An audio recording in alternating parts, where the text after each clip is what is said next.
Friday's finally here, and for Celtic fans everywhere, that can only mean one thing.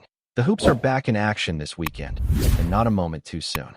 Feels like it's been ages since we last saw the boys kick a ball, doesn't it? That international break dragged on like a rainy Tuesday in February, but now, the wait's nearly over.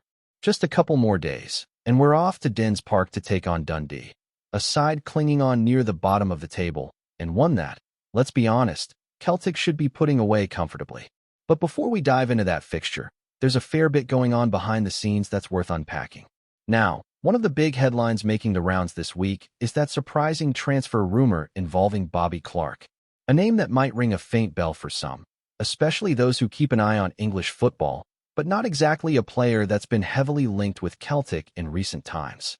Yet here we are, being told the club is set to shell out £6 million for him in January, a move that's raising a few eyebrows and a lot of questions.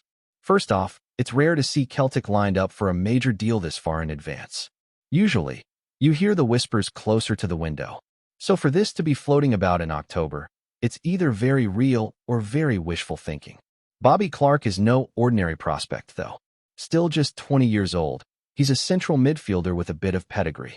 Son of former Newcastle United player Lee Clark, he came up through the ranks at the Magpies before making the jump to Liverpool. Now, not many youngsters break into a Jurgen Klopp side unless they've got serious potential, and while Clark didn't exactly become a mainstay, he did feature in some high-level matches, including that League Cup final against Chelsea, if you remember it. He had just started to get his feet under him at Liverpool when he made a rather bold move to Red Bull Salzburg, of all places.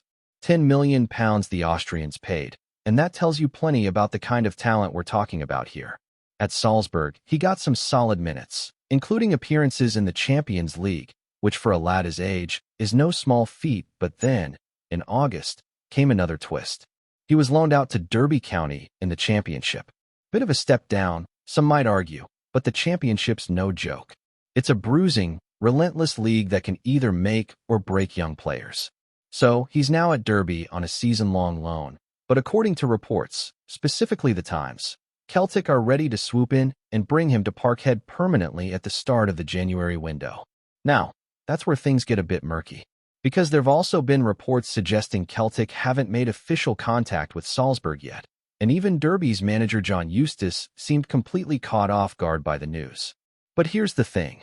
The journalist who broke the story, Martin Hardy, has close ties to Bobby Clark's dad, Lee Clark. They've appeared together on podcasts and seem to know each other well enough that this might be more than idle chatter.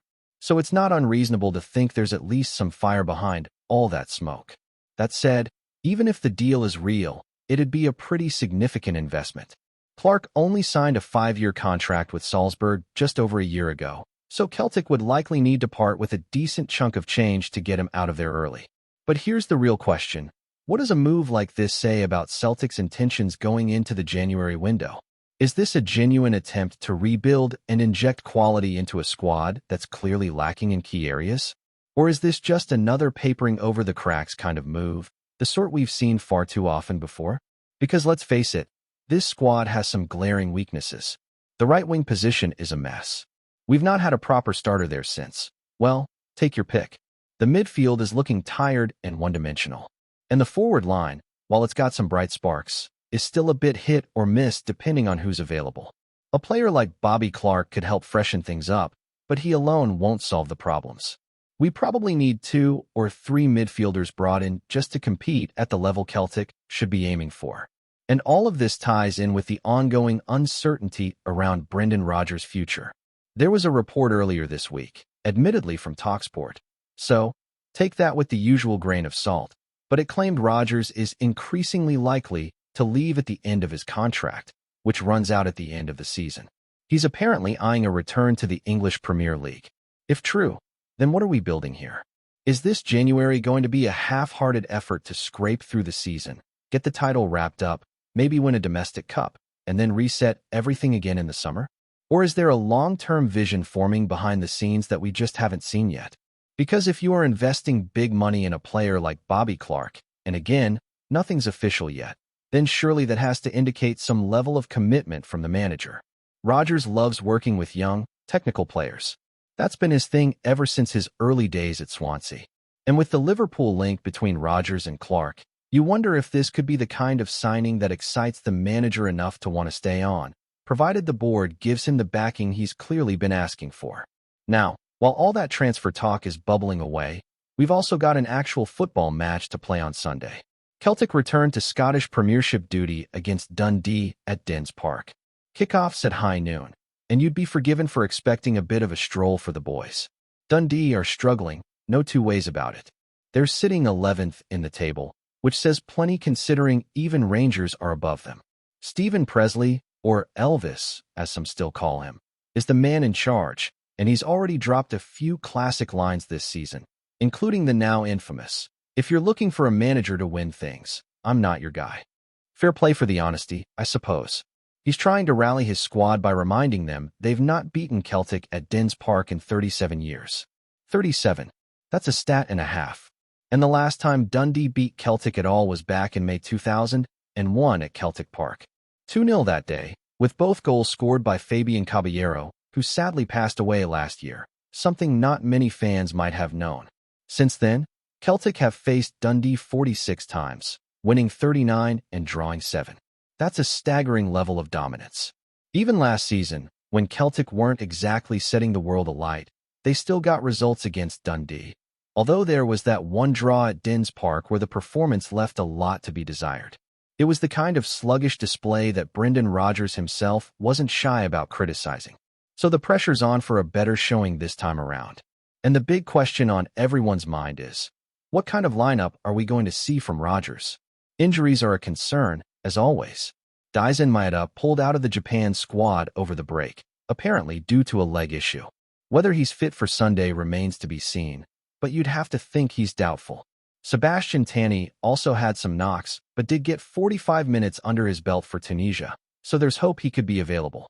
And fans will be eager to see whether Alistair Johnston makes it back into the squad. But honestly, it feels like a shakeup is needed regardless of who's available. That midfield can't stay the same. It's been too flat, too predictable.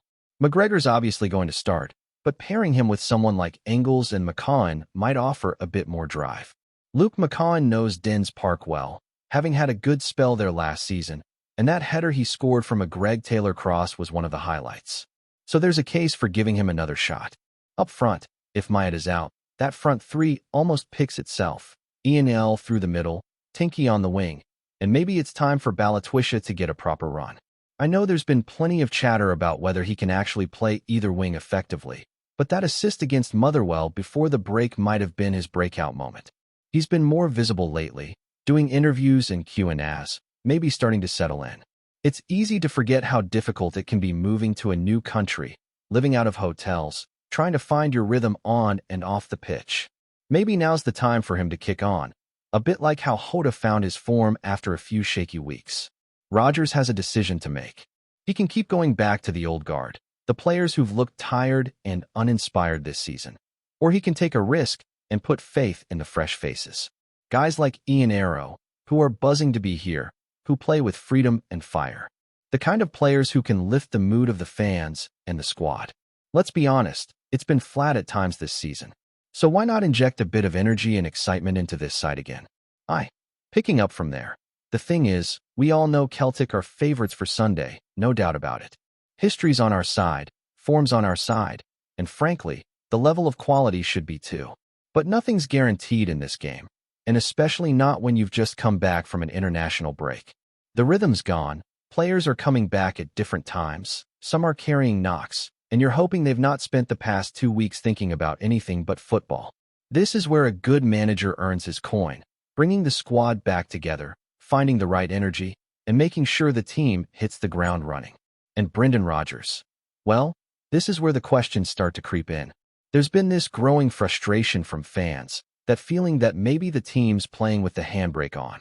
Too cautious, too rigid, and lacking that spark we used to expect as standard. It's not like there's no talent in the squad. Far from it.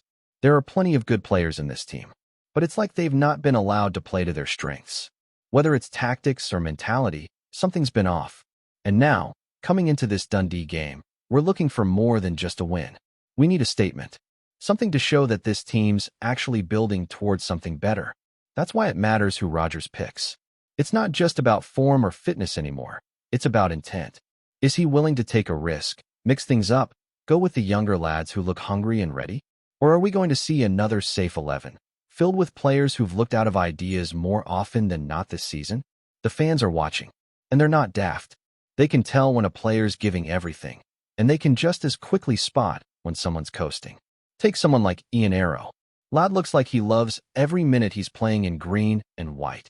He runs himself into the ground, never stops chasing, and he's got that fire that lifts everyone else around him. That kind of energy is priceless, especially in games like this where you might face a team sitting deep, trying to frustrate. You need players who are willing to push through the grind and make something happen, even when the game's getting bogged down. Then there's Tinky. Looks like he's really starting to find his feet now, and he's got a touch of class about him. Left wing's probably his best spot, but with the current squad, you need that flexibility. He's shown flashes of being able to go on either side, and if Rodgers really wants to get creative, he could do worse than giving Tinky and Balatwisha a bit of license to switch throughout the match. Keep the Dundee defense guessing. That's something we've not done nearly enough this season. Get unpredictable. Too often, teams have known exactly what we're going to do. It's time to bring a bit of chaos back into the attack. And look, Balatwisha's still a bit of an unknown quantity. You can see the abilities there, but he's been on the periphery too much. But you know what? That moment against Motherwell, it felt like it meant something. It wasn't just an assist. It looked like a player finally starting to believe he belongs here. Sometimes, all it takes is one moment to flip the switch. And if Rodgers wants to get the most out of him, this might be the perfect moment to throw him in from the start and see if he can build on that momentum. Because if it clicks, we might suddenly have a real weapon on our hands. The midfield, though, that's where the real headache lies. It's been Celtic's biggest issue this season. McGregor's still doing what he does, but it feels like he's carrying too much of the load. He's trying to be the connector, the shield, the tempo setter, everything at once. And that's not sustainable. He needs support, and more importantly, he needs someone next to him who brings something different. Engels, for example, hasn't had a proper run yet, but he's shown flashes. He's combative, he's got legs, and he's not afraid to put a foot in. That alone is worth something in this current setup. Before we proceed, subscribe to our channel and enable notifications to receive all exclusive news about Celtic FC. Don't miss any details about your favorite team. It's extremely important for Celtic FC fans. There's a storm brewing in the east end of Glasgow, and it's wearing green and white. Former Celtic winger Liel Abada has allegedly set tongues wagging across Scottish football after reportedly describing the Parkhead dressing room as toxic and divided. The comments, whispered to have come from a private chat that somehow found its way into the hands of journalists, have ignited a frenzy among fans and pundits alike. If the words are true, they paint a far bleaker picture of life inside the hoops than the one supporters see on match days. Abada, who left the club under something of a cloud earlier this year, is said to have suggested that cliques within the squad, personality clashes, and tension between players and staff were tearing at the seams of the Celtic family. Some insiders hint that his departure wasn't simply about footballing reasons, but rather about escaping a fractured atmosphere that had become unbearable. Of course, the Celtic camp has remained tight-lipped, refusing to dignify the alleged remarks with an official response. But the rumor alone has been enough to stir up old debates among supporters about leadership, unity, and the direction the club has taken since the glory days of domestic dominance. One fan on social media wrote, "If Abada's telling the truth, then there's something seriously wrong behind the scenes." Another countered, "He's just bitter because he left." Don't believe everything you read. The divide in the fan base seems to mirror the supposed divide in the dressing room itself. Ironic, perhaps, if the winger's claims hold water. Regardless of the veracity, the alleged outburst has added an extra layer of intrigue to Celtic's current campaign. If there really is tension behind those closed doors, it may soon show on the pitch. For now, the faithful will hope that the only thing toxic at Celtic Park is the rumor mill, and that harmony, not hostility, rules the hoops once more. Hello, fan. Don't forget to like and subscribe to the channel, as it means a lot to Celtic FC. Also, share your opinion about the news in the comments below. See you in the next video.